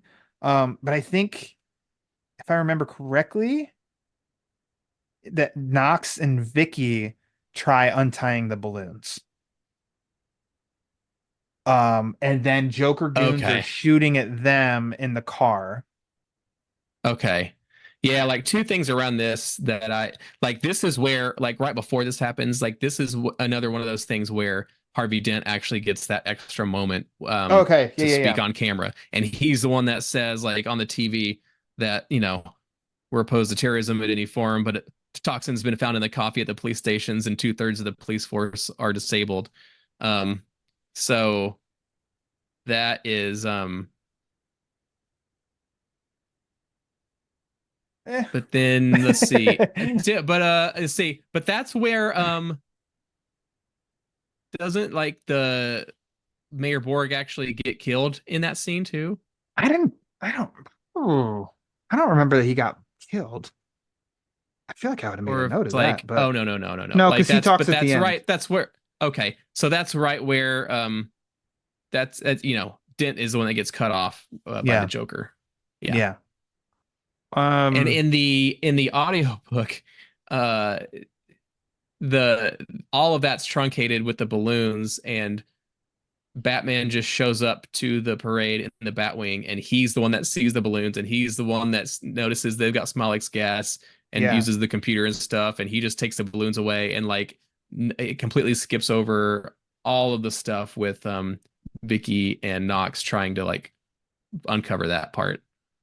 Like, Batman just does it all, saves everybody. classic Batman.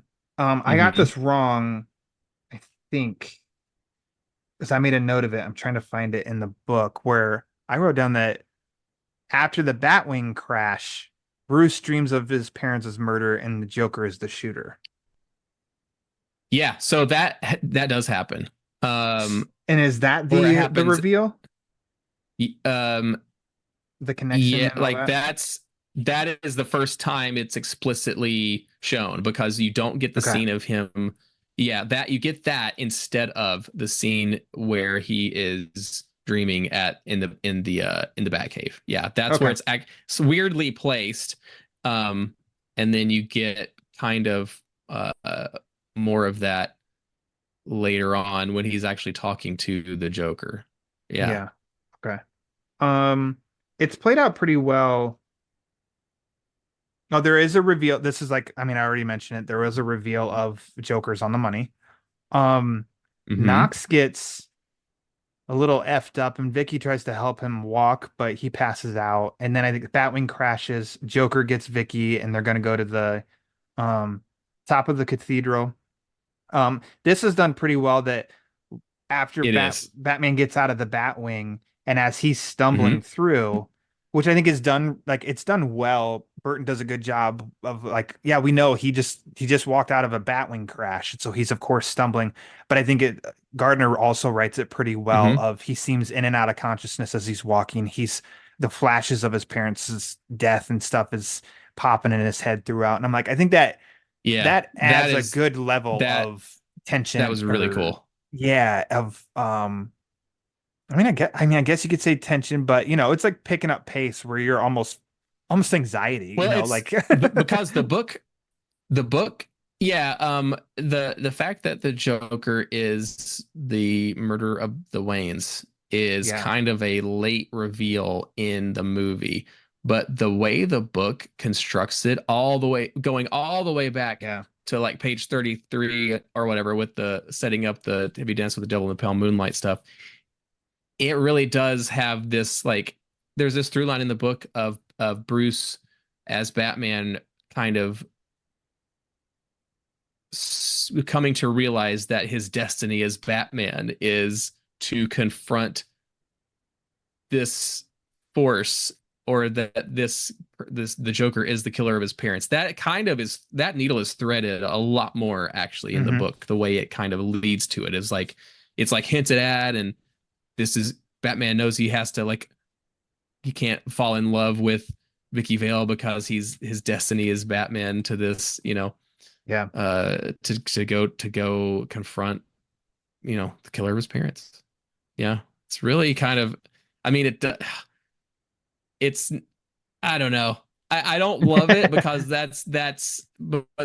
but I do appreciate the fact that like it doesn't shy away that is intrinsic to this version of Batman hmm in the movie, and it takes that and kind of runs with it in the book, and I appreciate that.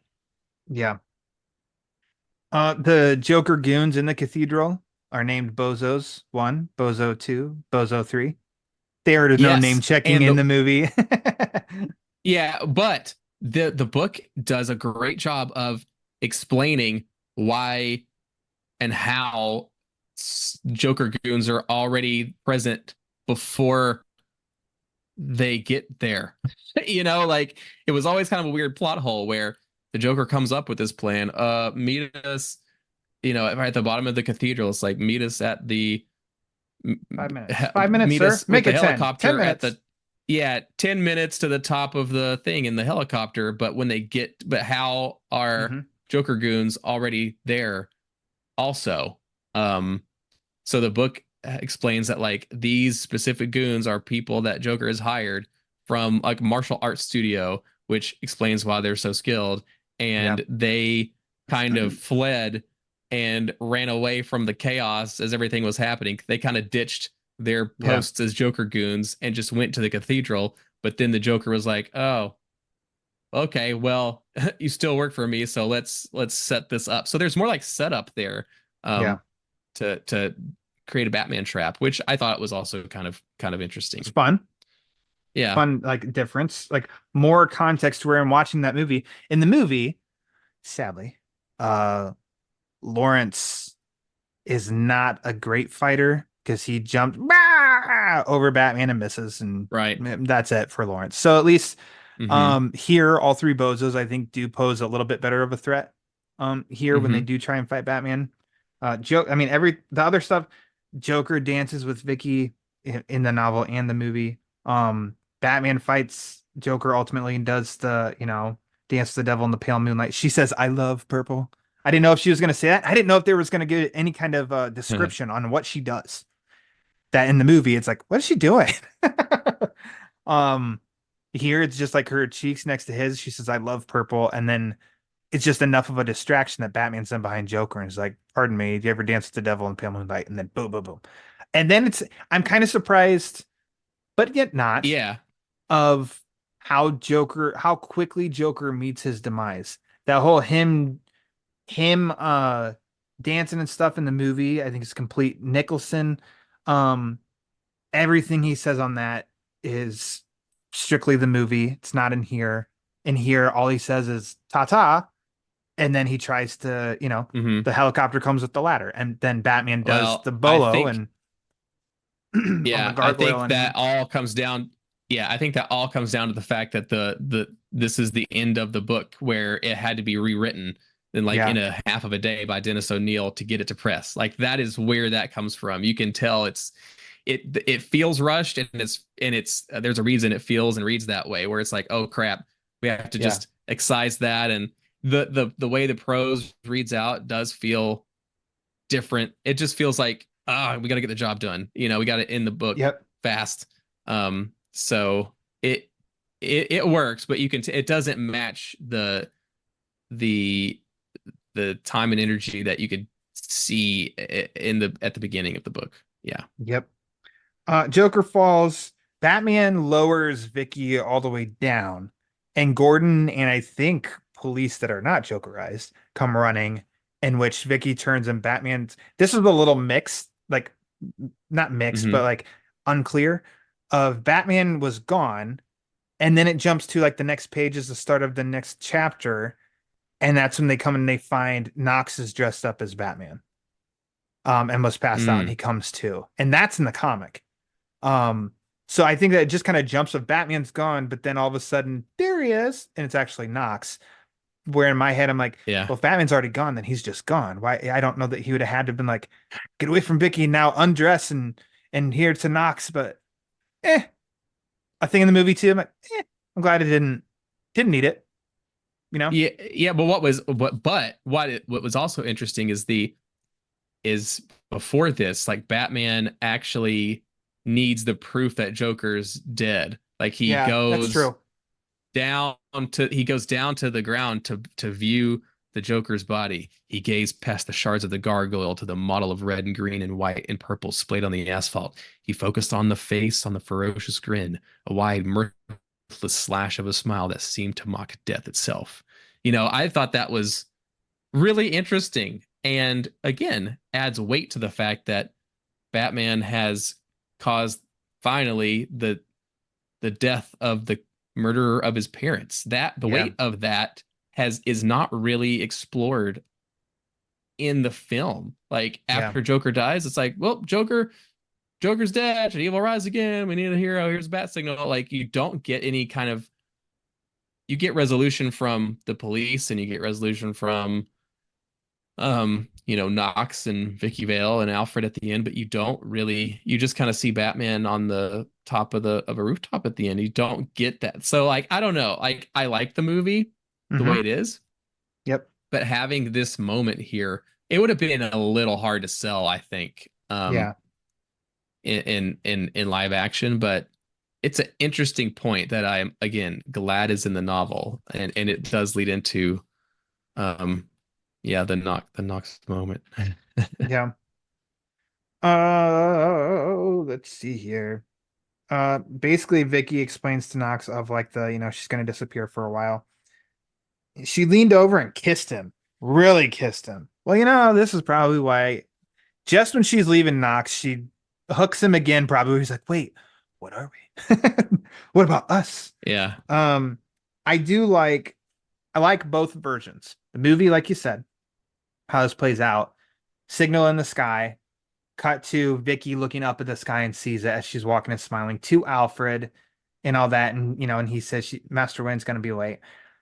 In the book of they blast it on the side of the cathedral. Um, Mm, the hmm. best on the side of the cathedral, which is cool. And then we catch up to Vicky, who's, Which is after similar. It's yeah. Isn't that what happened? say, The visual in the novel, not the novel, the comic adaptation oh, did at it? the Oh end. man. I think so. Yeah, yeah, yeah. Yep, nice. Well done. Um, Yeah, that full page Jerry Ordway, yeah, shot. I like in the novel how Vicky looks up and like because she heard something or whatever, and you can tell she got a small glimpse. Batman's on the roofs above her. And Hmm. then it ends with him next to a gargoyle, bookending, like I said earlier, to the beginning of him on Mm, the gargoyle. I it like is. that in Yeah, the I love novel. that. That's cool. The Uh-huh. movie, obviously freaking loves the Oh, music as it's oh, going up always loved it. the skyscrapers, and there's Yeah. Batman with the bells Oh yeah. and in the sky. Yeah. I wouldn't change a freaking thing. Um, Yeah. but Now, how novel, do it's a those? good way to How wrap do it. they fix those bells when the Joker, got rid That of? wasn't the only I cathedral don't in know. Gotham. I mean, we don't know, I but guess not. we know, I guess. And that right there, Hoss, Yeah. in such a really quick, short amount of time, is the Batman '89 novelization. Um, Right. man, There we go. oof, that was longer than I thought it was going to be. So I'll wrap it up with your questions here.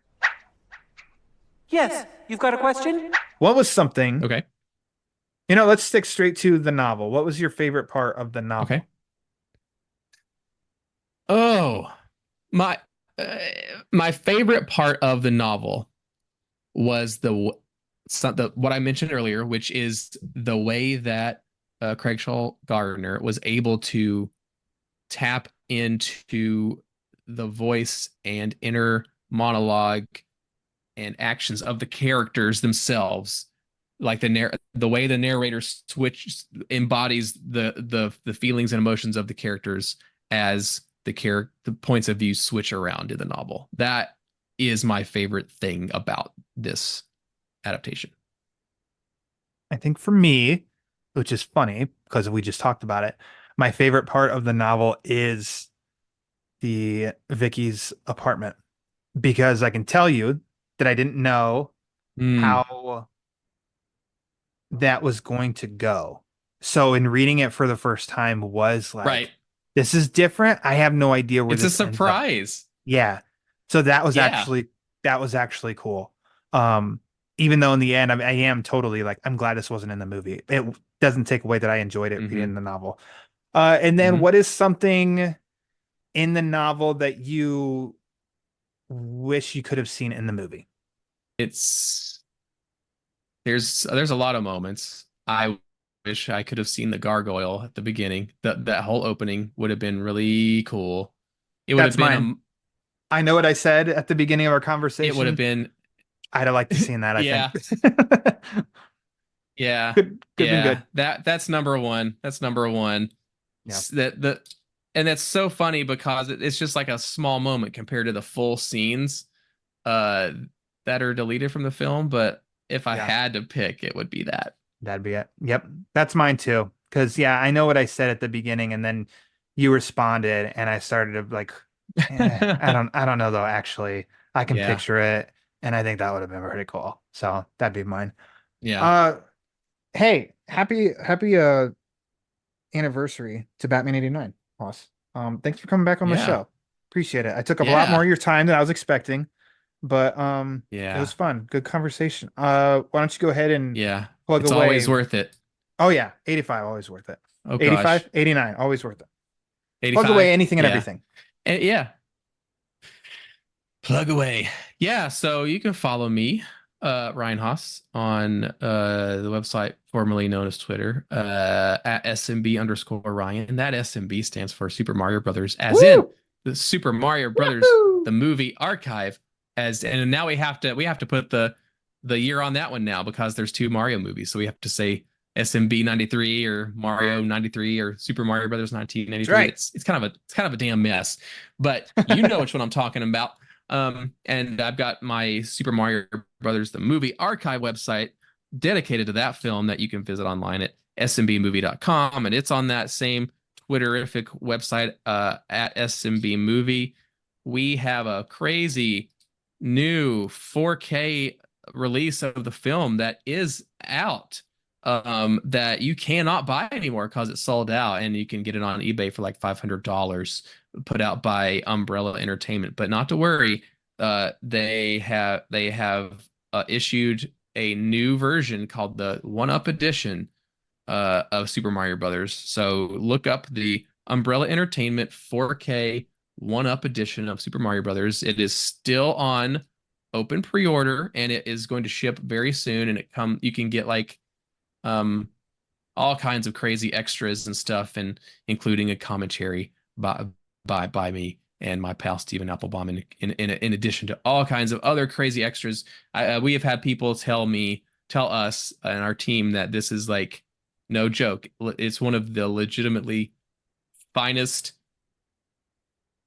home video 4K releases of like the last 5 to 10 years in terms of the production quality and special features we were able to get crammed into this thing. So if you're at all interested, I would implore you to go seek that out before the 1-up edition also sells out. Trust the fungus. Trust the fungus. Excellent. As for the Batman Book Club, follow on Twitter/X and Instagram at the Batman BC for latest episode drops, upcoming episodes, and sometimes some giveaways. Make sure to subscribe to the YouTube channel because Pete and I are going to get into No Man's Land. I know I keep saying it. It's because it's going to happen. Might be a little time because Pete's going to have to recover. He's having a little bit of a festival at the current moment, but we'll see. If you want to support full of crawfish. If you want to support the show, there's a variety of ways you can do it. Like I said at the top, patreon.com/thebatmanbc, tpublic.com, type in TBBC, or the quickest, let's see, the quickest and cheapest, most impactful thing you can do to help the show is rate and review the show. So wherever you listen to it on your podcasts, Apple, Amazon, Spotify, iHeartRadio, wherever, just go to the rate and review page and rate and review the show, because the more reviews the show gets, the more it helps spread the word. And as we all know, that word is panic. So for the lost Mario brother, Ryan Haas, I am Ryan Lauer. Happy anniversary to Batman 89. And until next time, read more Batman comics and read more Batman novels. There you go.